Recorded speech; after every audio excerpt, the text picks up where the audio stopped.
Split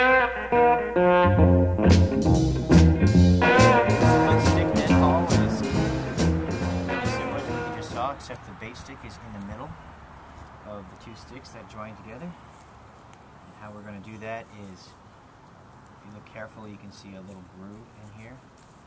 Dang, cat. Go! You can see a little groove in the top of this here, where the bait stick will rest. Now, you don't want it to be nestled in too deep, because it wants to be sensitive. You want it to have a little bit of a rock. But the balance point between it being too rocky and too stable takes a lot of dirt time. Now, here's the simple variation of the split stick deadfall. Okay.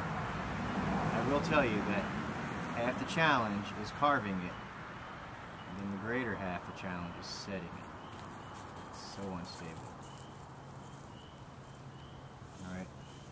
Now, one of the helpers you can have are guide pegs along your deadfall raft of logs or flat rock, whatever you're going to use, but make sure the guide pegs are canted inward so that when this drops, it has nothing but air. It's not rubbing against the guide peg.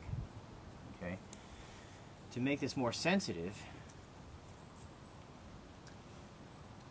you can take your assembly and place it on top of a rock or another rounded peg.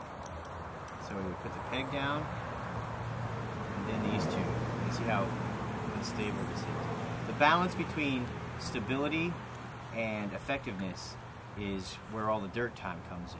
Just by watching this and other really good trap and snare videos, and there's a lot out there, it doesn't mean you can do the traps.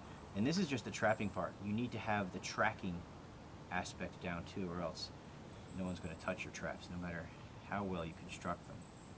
Okay? So that would make it more stable. So that would make it more stable, or more sensitive.